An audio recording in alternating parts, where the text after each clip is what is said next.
Hello and welcome to a dungeon boss guide for the Vault, a level 57 to 58 dungeon, unlocked as part of the main story in Final Fantasy XIV Heavensward. The Vault is a beautifully designed cathedral with fights taking place in and around the grand building.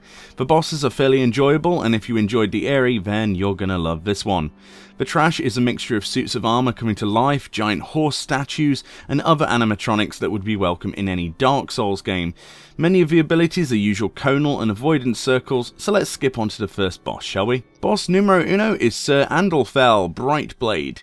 This guy is hiding his true form when you first engage him up until he reaches 30% health, where he'll get more powerful, he knocks people back and unlocks all of his actual real abilities. Up until that point his health pool is trivial and shouldn't take long to burn down. His first ability then is Holy Shield Bash. This targets a single party member, the boss jumps into the air and lands on them, performing a stun and flurry of attacks. This is unavoidable and needs to be healed through. Secondly, the boss will periodically use Holiest of Holy. This is a moderate burst AoE that hits everyone in a room, again unavoidable and must be healed through.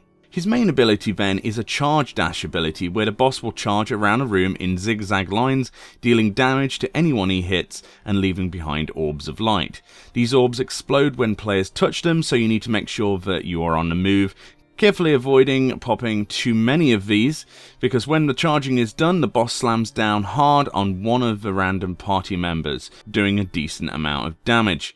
That's roughly all there is to this first boss, and it breaks you into the vault pretty quickly, and he's nothing too difficult, so let's move on. Moving on through the trash packs up the stairs, you eventually find Sir Greenough the Bull. This guy is very much like the previous boss in that he has very little until he reaches low health, and springs to life with his true form and real abilities. This boss has multiple AoE avoidance patterns, and as such you're always on the move to avoid as much as possible. Greenough will place down an ability called Hyperdimensional Slash. This lays out a red AoE line before him, targeting a random party member. When it goes off, it will do massive damage to anyone in its path, and this attack also leaves a thing behind called an ethereal tear. These purple circles called ethereal tears attach painful tethers of purple energy to anyone who gets near them that does significant damage over time.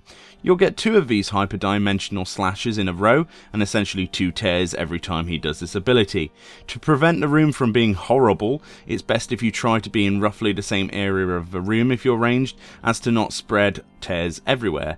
After the slash attack twice, the boss uses an ability called Faith Unmoving, which is a room-wide attack that triggers after a few seconds of casting.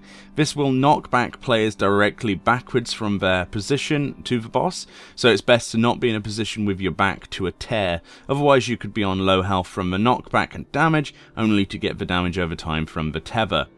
Other than the main gimmick of these tears, Greenough is all about avoiding AoEs. Once you get him down, you can push even further into the vault. In fact, you end up on the roof of the cathedral for the final fight of the instance. Sir Charla stands before you, the last boss. Unlike the previous 2 bosses, this guy doesn't have a percentage unlock of skills and starts out at full power. So let's break down his abilities. Firstly, Altar Pyre. This is a room-wide AoE that's unavoidable that needs to be healed through, which he uses throughout the fight. Secondly, the boss uses a Holy Chain ability to attach 2 players together. This chain needs to be broken, simply done by running away from the person you're chained to until it breaks. Until it breaks, you take damage over time for both people chained. His third ability is Heaven's Flame.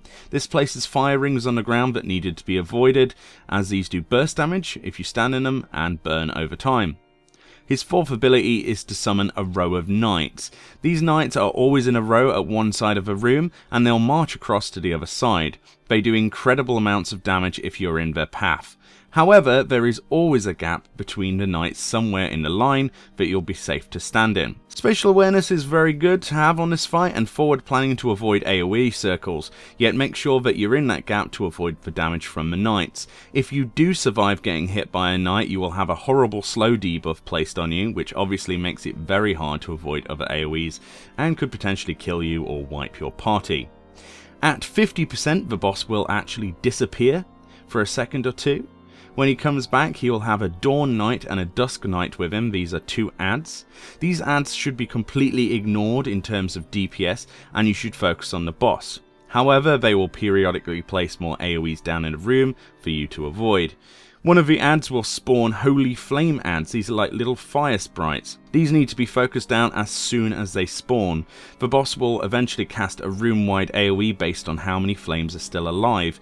So at this point you need to limit the damage that the AoE will actually do on its burst by prioritizing these flames before the boss uses this. Regardless of the boss's health, even if it's very low, you should definitely prioritize these ads, otherwise you might potentially wipe.